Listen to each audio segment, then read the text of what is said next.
This is Kathy Schmidt sharing a life story on behalf of Leland and Kathy. And Leland and I have been married since 1994. And when we started dating in 93, started courting and got engaged, one of the topics of conversation for us and talking about whether we should get married and was would we really wanted our marriage to not just be something that was good for us, but we wanted it to be God honoring, and we wanted to use our marriage, our family, as a way to glorify God. And so, like I said, we married in '94, and in 1999 we were living in Southwest Minnesota at that time. We decided to take on an exchange daughter. And as we looked at different exchange students, we had like a stack of maybe like 15 or 20 students to look at. And there was one in particular that kind of came to the surface for us. It was a gal by the name of Tanya from Germany. And as I read it, while I felt that she was for our family, I also felt like in between the lines there was something there that she wasn't telling us. And when she came in August of 1999, it was evident there was something when she came off the plane. At that time, we could go right up to the gate and greet, and there were lots of families there picking up their exchange kids, and there was just lots of laughter and smiling and hugs, and everybody was excited to see their families and meet their student or new son or daughter. And Tanya came off the airplane. She looked extremely sad. She looked extremely serious. She looked thin, but that wasn't necessarily concerning because Europeans tend to eat pretty reflectively.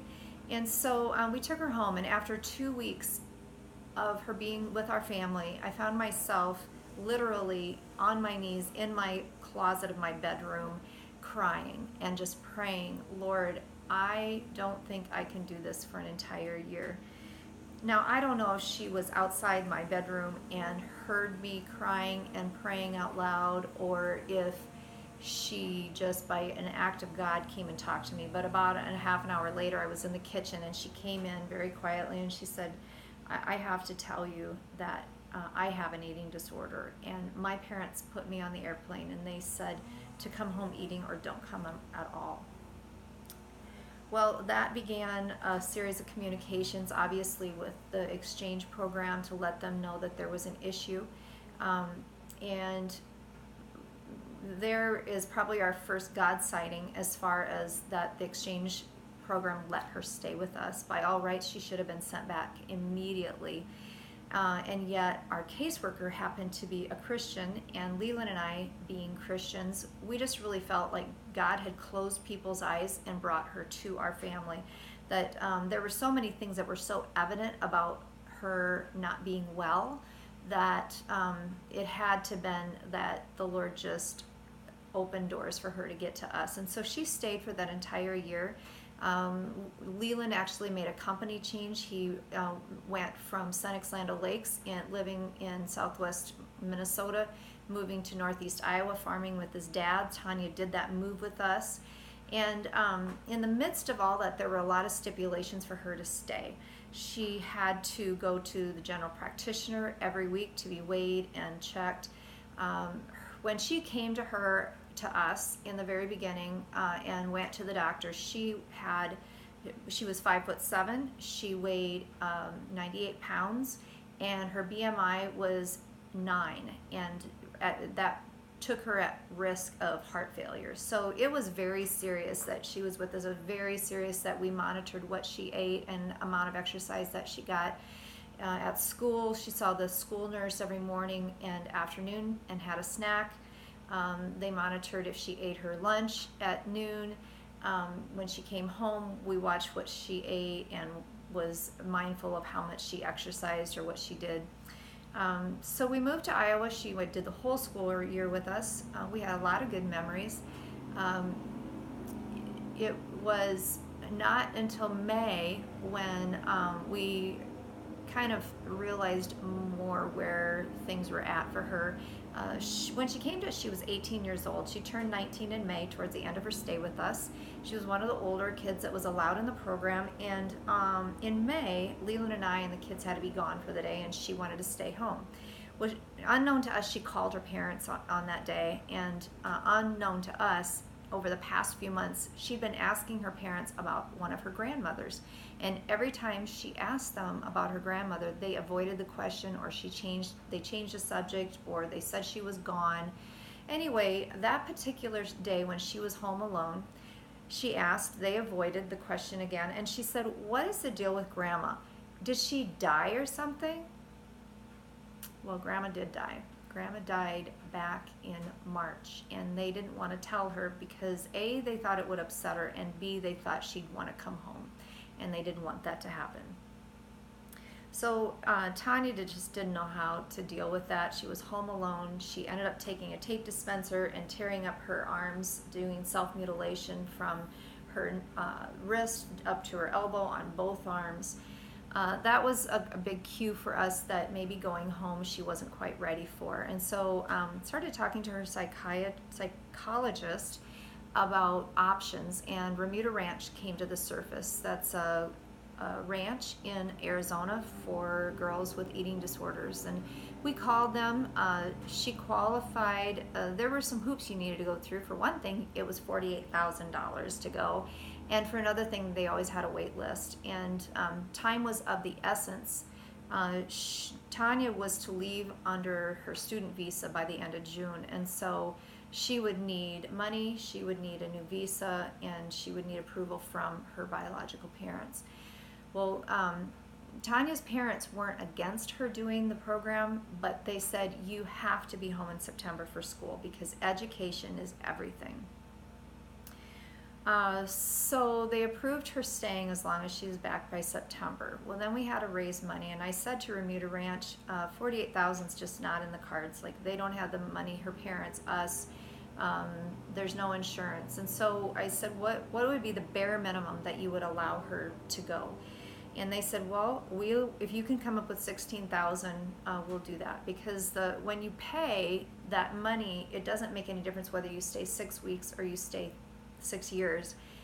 It's as long as you need to stay to get healthy. And so we started fundraising, sent out letters, churches, family, friends, and we came up with $8,000. And it was about 2-3 weeks before she'd either have to leave the country or go to Remuda Ranch. Tanya was starting to lose faith. She was a baby Christian. She had attended youth group and church with us, and she was open to the gospel. She had prayed to receive Christ, and yet she really struggled inwardly with doubt and fear. And so here we had $8,000. I had written a letter to the state senator of Iowa, and he had approved an expedited visa, I think for health purposes, that Tanya could stay. So parents had given okay, her visa had been updated and changed, and the money was the issue. So we had $8,000, and just out of the blue, someone from the community came and said, "Kathy, I hear about Tanya, and at our church we have AAL insurance, and we have a program, and we're just wondering, is there anything we can do to help?" I explained to her my situation, and she was telling me about how they have a fund matching program through AAL. So I said, well, what if we had a bake sale and I donate my $8,000 towards the bake sale, and then you can match it? So she said, that's an excellent idea, let's do it. And so that's what we did, and we not only came up with the $16,000 that we needed, but God provided $18,000, and literally to the dollar of what we needed, because we sent the $16,000 and flew Tanya to Remuda Ranch. And then part of Remuda Ranch's program at the end of the 6 weeks is to bring in the parents to do counseling there, so that they could better help the girls. So we were able to pay for flight tickets to get them there and back to Germany, and also a translator for them. So lots of God things during that time. It was by far one of the hardest years that our family ever encountered. Doing a move is a big deal. Having 2 young toddler preschoolers and then a daughter with an eating disorder is a huge deal, but also just the language and cultural barriers and that comes on along with the foreign exchange. So Leland and I look back at it. We thank God for what he did. I'd like to say that the end of that story was just like a glistening, like, glory story, but it really, it's yet to be finished. To go back to year 2000 and August, she had finished the program. Her parents had gone and done the counseling. They were still insisting against Remuda's counsel that Tanya continue the program. They insisted she be in school in September. And I remember having that conversation with Tanya on the phone and me talking to her boldly about just education's important, but what about your life? Because if you don't have your life, the education is worth nothing. And she, on that day and that conversation, she hung up on me. She told Remuda Match not to communicate with the Schmitz anymore. We had no right to call her or find out anything about her. And we actually didn't hear from Tanya for, I don't know, like 3 or 4 years. And I remember Leland and I were at seminary in Chicago, and one day a letter came in the mail from Tanya, and she just apologized for cutting things off. She thanked us for our love and just how much we cared for her and how much we did for her. And, you know, she explained her life, how it'd been the last 3-4 years, and in school, fell out of school, tried something else, fell through that. She just was struggling through life and other life challenges with her family. But we have kept in contact over the number of years. She's in her 30s now. And yeah, it's an everyday battle, but we thank God for her life. We trust that what God has started, that it is going to be brought to completion, and that she will rest and joyfully be with her Lord and Savior someday. But in the meantime, we walk through this life, and we just live and trust that God is who He says He is, and that His power through the Holy Spirit is real for you and me. Thank you.